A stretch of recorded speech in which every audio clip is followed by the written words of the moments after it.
Welcome to the Deep Dive, the place where we take the thickest, most demanding ideas, the most complex source material, and distill them into the essential insights you need to be truly well-informed. Today, we are undertaking a monumental journey into the vast, sprawling thought world of Raimon Panikkar. He was a philosopher, a theologian, and a mystic whose entire life was, well, it was a living bridge between civilizations. Spanning the 20th and into the 21st centuries, right? And when we talk about his life, we have to start right at the beginning. His origin story isn't just biography. No, not at all. It's the absolute foundation of his philosophy. He was born in Barcelona in 1918 to an Indian Hindu father and a Spanish Roman Catholic mother. I mean, you can't make that up. He was quite literally born at the crossroads. Born for dialogue, and that's a key point from the sources. He insisted his writings were fundamentally autobiographical. They weren't just abstract theories. They sprang from his life, from his practice. He was writing to live in a more conscious, a more integrated way. And that really escapes the dry academic feel you get from so many deep thinkers. It does. His search for truth was intensely personal. And nothing, I think, captures this boundary-breaking spirit better than his most famous quote. It's really the key to his entire non-dual way of thinking. I know the one you mean. It's a statement of such radical inclusion. I left Europe as a Christian, discovered I was a Hindu, and returned as a Buddhist without ever having ceased to be a Christian. It's just a profound statement. It tells you immediately that for him, spiritual identity isn't a restrictive box, it's porous. So he's not just mixing things together like some kind of syncretism. Not at all. That's a common misunderstanding. He was advocating for a deep internal assimilation of wisdom. He carried these traditions not as, museum pieces, but as living, breathing, evolving parts of his own reality. And that spirit, that sort of playful, integrated brilliance, it really defined his character. The sources say he embodied this intellectual joy and often used humor to challenge assumptions. Oh, absolutely. The anecdote about the conference title is a perfect example. Remind us of that one. He was invited to speak at a conference called The Psychology of Religion. So he shows up and provocatively titles his own paper, The Religion of Psychology. That's brilliant. It is, isn't it? He was signaling that even our modern secular disciplines, like psychology, they rely on their own set of unquestioned foundational beliefs, their own transparent mythos. So he was always ready to subvert things, to look deeper than the label. Always. Which sets the stage perfectly for our mission today. Panikkar's work can seem, thick is the word we used. It's dense. It's full of esoteric terms, references spanning Sanskrit, Latin, Greek. It can be intimidating. So our goal in this deep dive is to distill and unpack his core, groundbreaking intuition, the vision he called the Cosmotheandric reality. And that's his unique integrating insight, this idea that sees the human, the divine, and the cosmos not just as related, but as truly inseparable aspects of a single reality. And we want to understand how that vision fundamentally changes our perception of knowledge, of religion, and even of political action, hopefully moving us beyond the simple and often destructive dualisms that define so much of modern Western thought. That's the goal. All right, let's jump right into the heart of it then. Cosmotheandric reality. Panikkar says reality is made up of three dimensions, the cosmic, the theos, and the anthropic. Can you break those down for us? Certainly. It's a synthesis, and each term points to a facet of existence you just can't reduce away. Okay, so the first one. First, there's the cosmic dimension, the cosmos.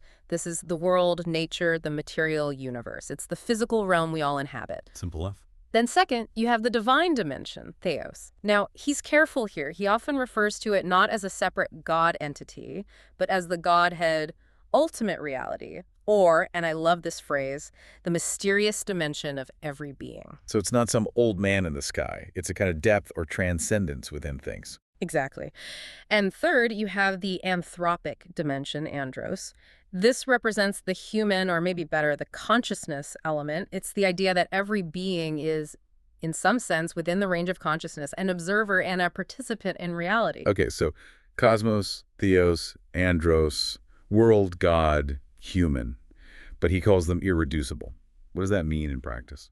It means you can't collapse reality into just one or two of them. For instance, if you only have the cosmic and the anthropic, you get modern materialism or humanism, where spirit is just gone. But the crucial part is that they aren't separate things. Yeah. That they're distinct, but something else. This is the critical move he makes. They are distinct but not separate, and to explain this, he needed a concept that could hold that tension, so he borrowed one of the most technical terms from Christian theology, paracaresis. Paracaresis, that sounds complicated. It comes from the doctrine of the Trinity, doesn't it? It does, yes. In Christian thought, paracaresis describes the mutual indwelling, the circulation, the sort of co-inherence of the three persons of the Trinity. The Father, Son, and Holy Spirit. Right. They are distinct persons, yet they constantly circulate through and define one another. They exist in this perfect, dynamic, relational unity. It's like a three-person dance. And Panikkar takes this incredibly specific theological idea and applies it to reality itself, to the cosmos, Theos, and Andros. He does, because it was the perfect concept to defeat reductionism. By using paracaresis, this idea of mutual indwelling, he's saying the material world, the cosmos, is inherently divinized and it's the place of human consciousness. So they all flow through each other. The human spirit, Andros, simultaneously touches the physical cosmos and the transcendent Theos. If you try to pull one element out, the whole structure just collapses because they're defined by their continuous circulating relationship. That dance metaphor is perfect. So this whole framework is an immediate corrective to what he saw as the crisis of modernity. Absolutely. Modern Western thought has this powerful tendency toward reductionism. We reduce reality to pure materialism, just the cosmos denying spirit, or we reduce it to pure humanism, just the anthropic, making humanity the measure of all things. And Panikkar says this intellectual separation is what leads to our real-world problems. Yes, symptoms like the ecological crisis or our deep existential despair.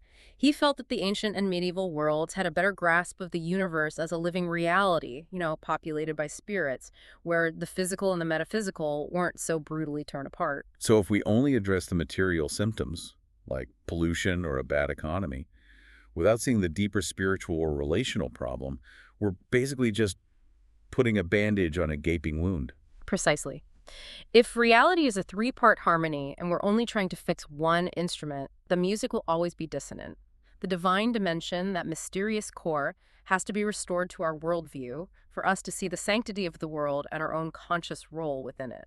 You mentioned that link to the Trinity and his use of paracaresis, but that theological structure and the language he chose also brought up some criticism, didn't it? Yes, specifically around the term andros. Which means male human in Greek. Exactly. In classical Greek, it's gender-specific. And this, understandably, became a point of contention, especially as feminist theology began to find its voice. It highlights this inherent challenge of using ancient language for modern consciousness. The sources say that in his seminars, students would push back, suggesting something like theanthropocosmic instead, even though it's a bit of a mouthful. Right. And Panikkar's defense was that he was drawing on an existing theological concept, the theandric nature of Christ, the union of divine, Theos, and human, Andros, in one person. In that inherited context, Andros was often meant to be inclusive of all humanity. But he did acknowledge the critique. He did, and that's what's important. It shows his commitment to genuine dialogue, even with his own frameworks. He understood that the historical baggage of language is a real obstacle. Now, this impulse for a grand cosmic human divine synthesis wasn't entirely his alone in the 20th century. He had a really powerful parallel in Pierre Teilhard de Chardin. The Jesuit paleontologist. Yes, Yeah. The comparison is compelling. The sources describe both of them as mutational men. Mutational men. What does that mean? Thinkers whose vision just transcended the traditional boundaries of their fields. They were both anticipating this massive shift toward a new global consciousness. Teilhard's focus was on complexity consciousness, wasn't it? This idea that the universe is evolving, and consciousness isn't something that just gets plopped onto matter, but arises out of it. Precisely. Becoming more and more complex over time, all moving toward what he called the omega point. And Panikkar's Cosmotheandric vision aligns perfectly with that emphasis on synthesis. Teilhard also saw love not just as an emotion, but as a cosmic force. A transforming energy, the zest for life, he called it, the spiritual energy driving evolution forward. And Panikkar, in a similar way, saw his three dimensions as dynamically evolving toward full realization. They both offered a religious cosmology that could speak to modern science without being reduced by it. So where might they differ? Just slightly. I'd say an emphasis. Teilhard focused more on the cosmic trajectory, that evolutionary ascent toward the omega point. Panikkar was perhaps more focused on the cosmic relationality, the mutual indwelling happening right now, in this moment. But fundamentally, they both shatter the idea that humanity is an accident, separate from the world or from the divine. And this brings us to a really crucial practical application of the whole cosmotheandric vision, Yeah. our relationship with the Earth. Ecosophy. Yes. Yeah. Because if the three dimensions are inseparable, then destroying the cosmos isn't just a material loss, it's a spiritual one.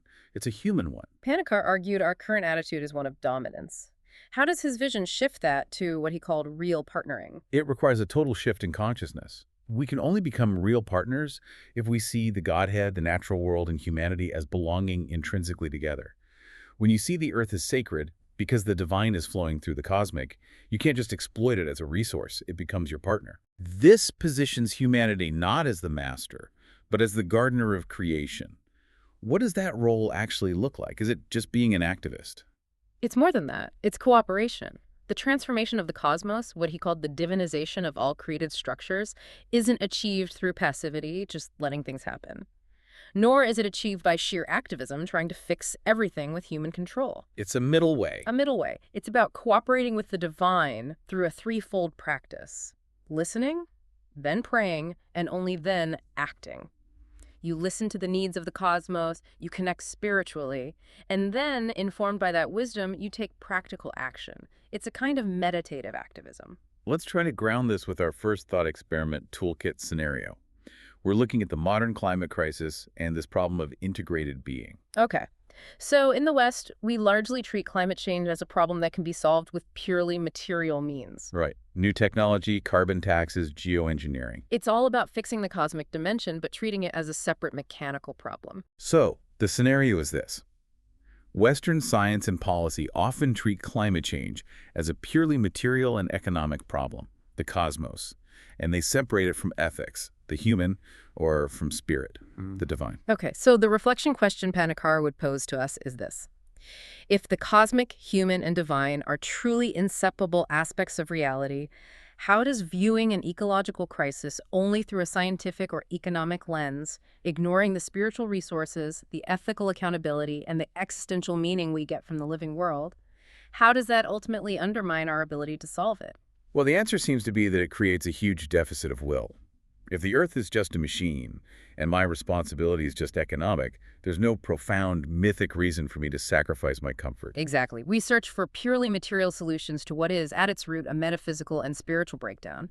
We're trying to invent a carbon capture machine when the real problem is a crisis in the human heart and consciousness. A failure to see the relationship. A failure to see that to harm the planet is to harm the divine in which we participate, and ultimately to harm ourselves.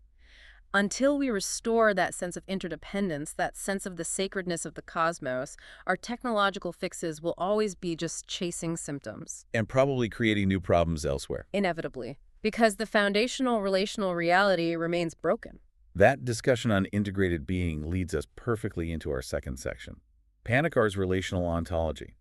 If the three dimensions are constantly flowing through each other, then relationship itself must be the primary reality, not the separate things. That's the pivot. For Panikkar, being is relational and participative. He often capitalizes being for a reason. To distinguish it. Exactly. He's not talking about God as a separate being, an entity over there. He means the infinite, non-dual ground of existence, the divinity of being that we and all of creation participate in. The relationship is what constitutes reality. In that view, our traditional Western distinction between subject and object, the observer and the observed, it really starts to dissolve. It has to dissolve for non-dual consciousness to emerge. And he captures this so beautifully in one of his most concise sutras. My I is the thou of God. My I is the thou of God. It's an intensely personal affirmation that just shatters the dualism between self and ultimate reality. The experience of God, for him, is simply the experience of non-dual consciousness. It's that moment of discovering you are a unique expression of the divine address. That concept gives us a really powerful lens to look at where this sense of separation even came from. We usually think of it as coming from ego or ignorance, but Panikkar offers this profound, almost poetic story about the original sin. Ah, yes. This is a crucial insight into his whole way of knowing. The source material points out that for him, the original sin wasn't disobedience. Not eating the apple. Not eating the apple. It was the act of labeling. In the Genesis story, when God presents the animals to Adam, Adam doesn't cry out, "Who are you?" He doesn't try to enter into communion with them as family. He just names them. Lion, Yeah. eagle, elephant. He reduces the living mystery of the creature to a manageable, categorized concept. The sin of labeling.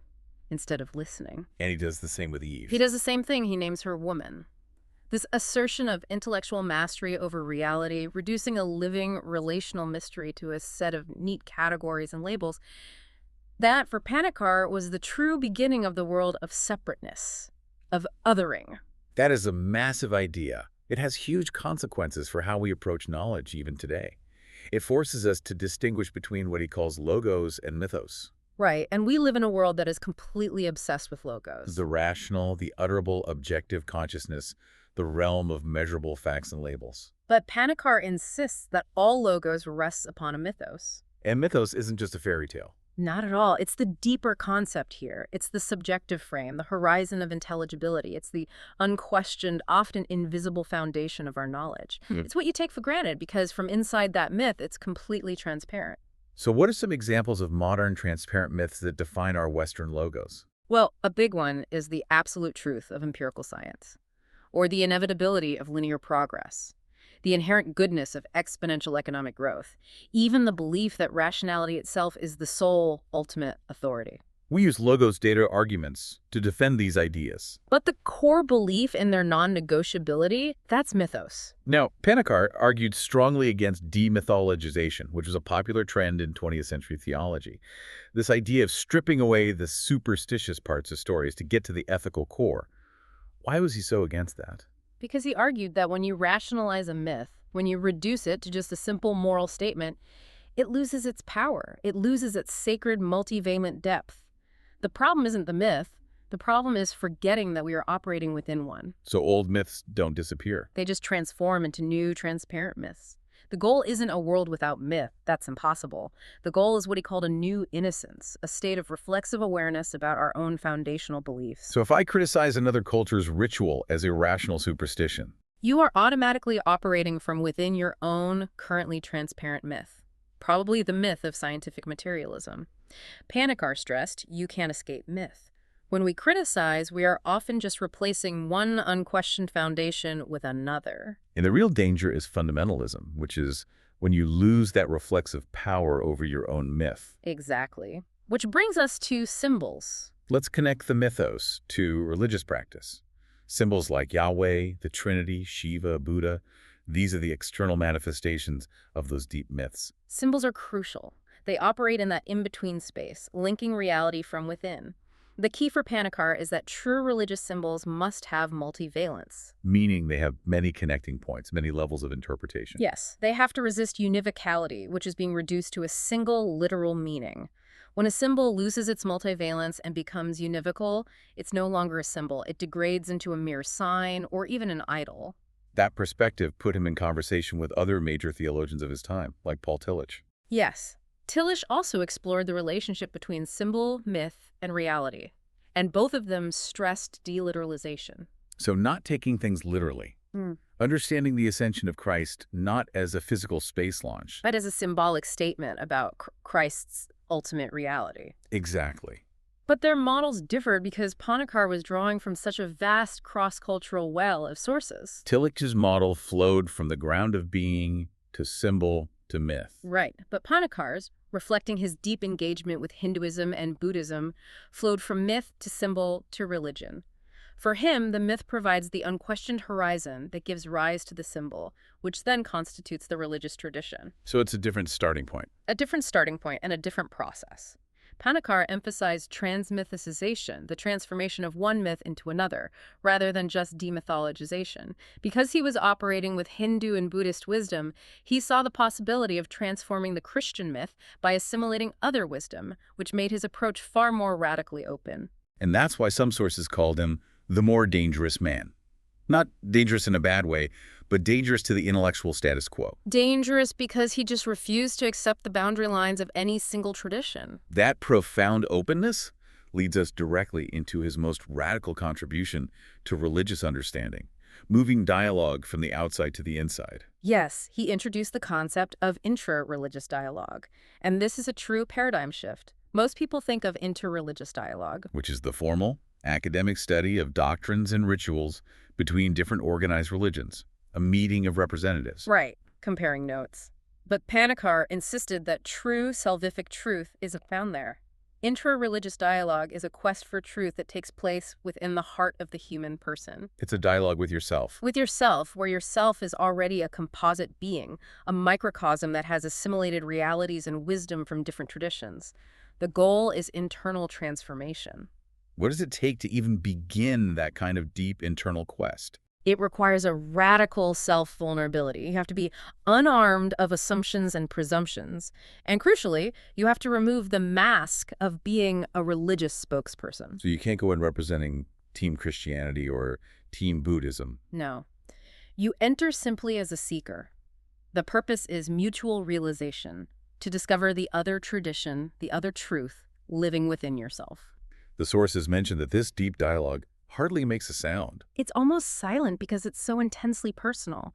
It's that quiet process of realizing that my Christian truth might find its best expression in a Hindu concept or vice versa. It's where the internal boundary between self and other just collapses. This focus on the unique, integrated path also led him to challenge one of the most common and comforting ideas about religious tolerance. The mountain. The idea that all religions are just different paths leading to the one peak of a single mountain. He called this nominalistic pluralism and flatly rejected it. He found the simile insufficient, even destructive, because nominalistic pluralism suggests the paths themselves are just cultural window dressing, ultimately expendable. And his rebuttal was pretty startling. It was. He said, the summit itself would collapse if all the paths disappear. Okay, that's a huge claim. How can ultimate reality collapse just because our human paths to it are gone? Because for human beings, realization is the path. The traditions, the paths, they aren't just arbitrary. They're living systems of meaning, unique ways of experiencing the divine.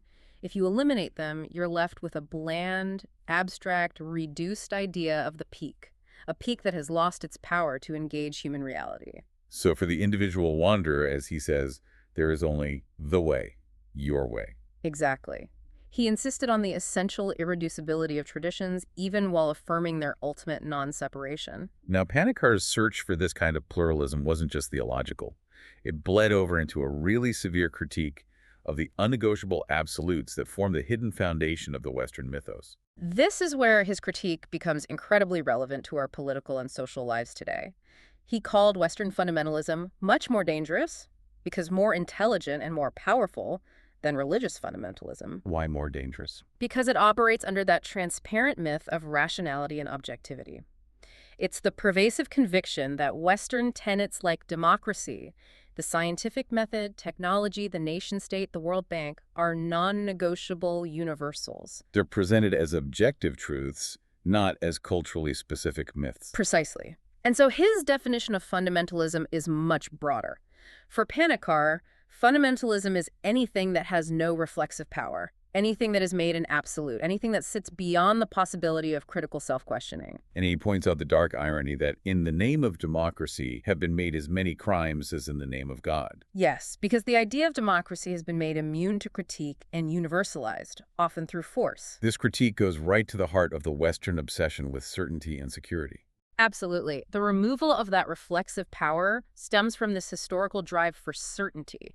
Western man became obsessed with intellectual certainty, epistemology, which then translated into an obsession with material security in politics. And that desire for absolute security leads to what?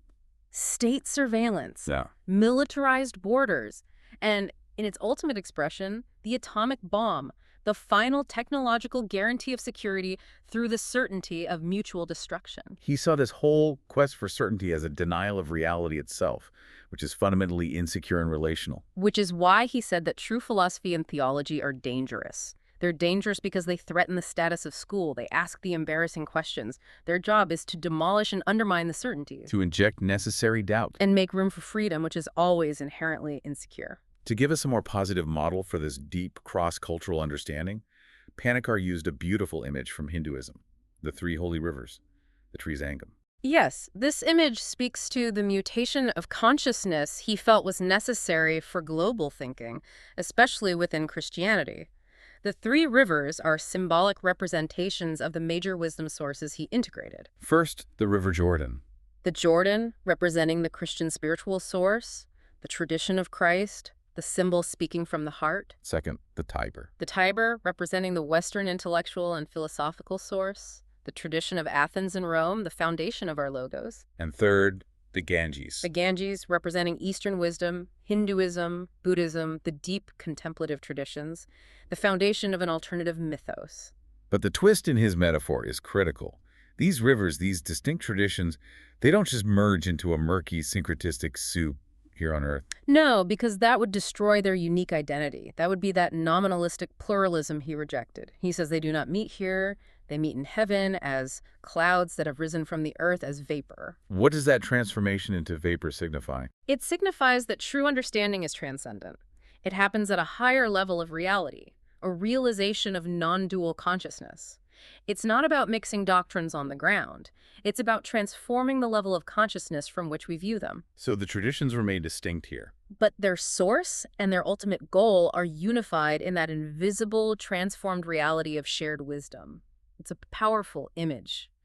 The traditions have to transcend their limited form, become vapor, before they can realize their commonality. We've established his integrated ontology, his non-dual approach to dialogue.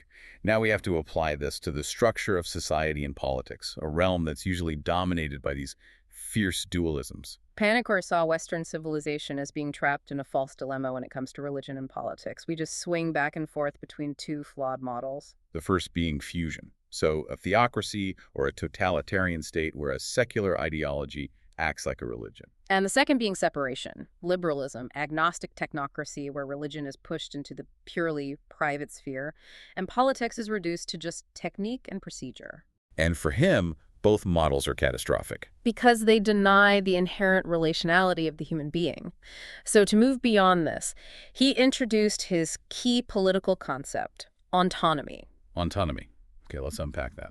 It's his attempt to describe a relationship of constitutive interdependence. It's the middle voice. It rejects both fusion and separation. It means the connection between religion and politics is regulated by the very nature of both as two essential yet distinct elements of one single human reality.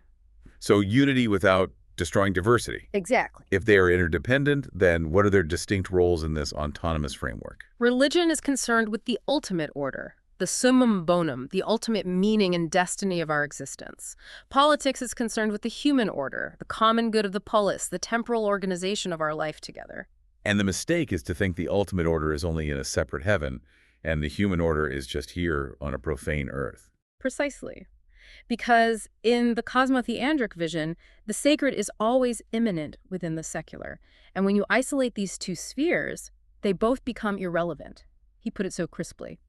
Religion without politics becomes uninteresting, just as politics without religion turns irrelevant. Politics without ultimate roots becomes a meaningless power game. A mere technocracy. And religion without political engagement becomes a sentimental retreat from the real world's problems of injustice and hunger.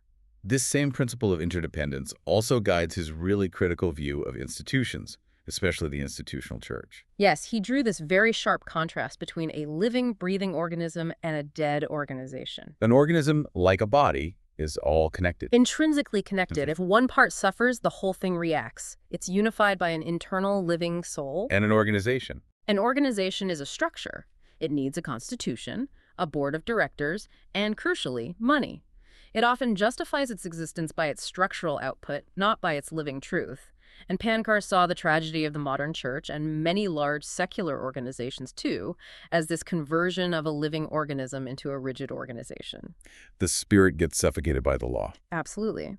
The sources note he spoke of this great transition happening in the Western world. He observed that Christendom, the political, legal totality of Christian influence with its Christian wars and prisons, is practically dead. And Christianity. The formal body of believers, the organization, he said, is dying. But something new is emerging from the ashes. Yes, Christiness. This is the emergence of the living symbol speaking from within the heart, where the law is internal, not documented. The divine mission for the 21st century, in his view, isn't to administer vast, rigid institutions. It's to be that living symbol operating through transformed individuals. A shift back from the external organization to the internal organism. Exactly, a shift away from relying on external structures for security or meaning. And that demands a total reliance on one of his highest values, freedom, and accepting its inherent danger. Let's use our second thought experiment toolkit scenario here on freedom versus security. This one gets right to the heart of modern political anxiety. So imagine a government promising total safety and security, economic stability, physical protection, guaranteed health. The catch? The catch is that in exchange, citizens have to sacrifice certain freedoms, accepting constant digital surveillance, for example, or intellectual conformity, or suppressing dissenting views. And this promise is built entirely on that Western myth of control, that obsession with certainty we talked about. Panikkar understood the allure. He said, freedom is the greatest human dignity, but also the greatest danger. It demands responsibility, it demands risk. When institutions promise absolute certainty, they're tempting us to trade our dignity for comfort. So the reflection question he would have us ask is this: how does pursuing absolute certainty and security, which is fundamentally a myth of control, undermine the Cosmotheandric vision, which relies on accepting the insecurity inherent in life and non-dual existence? Well, if reality is relational and participatory, Paracaresis, then to pursue absolute security means trying to master and control the three dimensions, cosmos, theos, and andros, as if they were separate, predictable objects. It's the ultimate rejection of the truth that we are participants, not proprietors, of our own being. If you eliminate risk, you eliminate the possibility of real growth. And real freedom. You eliminate the need for ethical choice. Freedom demands that we listen to our conscience and to the voice of the world rather than just blindly following some external fear-based organizational power.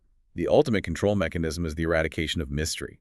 And Panikkar's entire philosophy seems dedicated to affirming the mystery within the real. Precisely. We have to live in the insecurity of relationship, knowing that the other, be it God, the planet, or another person, is irreducible and can't be controlled by our labels or our organizations. This has been an incredibly rich journey into Raimon Panikkar's integrated vision. To sort of synthesize his whole perspective, we have to return to his teaching on the inseparability of wisdom, existence, and joy. He taught that they aren't sequential things you achieve. They're the same thing, just different aspects of reality realized in a non-dual moment. And he provided that perfect equation for balance in life. Love without knowledge is sentimentalism. Knowledge without love is calculus. Right. Knowledge reduced to mere calculation, separated from that loving relational ground, is dangerous. And love that's uninformed by wisdom is just sentimental. It's incapable of true transformation. So the ultimate goal, no matter how you approach it, is to discover that non-separation within ourselves, to realize that we are all, as he says, the legitimate heirs of the sum total of human wisdom. His prophetic vision was that spiritual life has to move away from institutions obsessed with control and toward that Christenness, the living symbol speaking from the internal transformed heart. And finally, we have to revisit one of his most complex, but also most hopeful contributions, his reinterpretation of secularity. Traditionally, Western thought created this brutal dualism. The sacred was non-temporal, eternal, separate. The seculum, our temporal age, was seen as profane, less valuable. Panikkar just completely rejected this. He saw secularity as a positive, even sacred quality in its own right. Yes. His idea of sacred secularity is a radical disruption. He argues that the temporal earthly realm, our concrete age, our seculum, is not just some waiting room for the eternal. Instead, the secular realm becomes the very gateway to a deepening of faith. The privileged site where the cosmotheandric reality reveals itself. Exactly. It shifts the entire focus of spiritual practice from escaping the world to deeply inhabiting it. It demands we see the human being as fundamentally symbolic. And it challenges us to finally move beyond reductionism and realize that reality discloses itself only as a symbol. What it is its symbol. Its appearance is its reality. Which forces us to question the transparent myths we use to reduce the world to mere data. So we'll leave you with this final provocative thought from Raimon Panikkar's integrated, challenging world. In an age saturated with data, technology, and information overload, if reality discloses itself only as a symbol, and if you cannot escape foundational myth, what is the transparent myth you are currently operating within, and how would acknowledging it change your cosmotheandric relationship with the world today?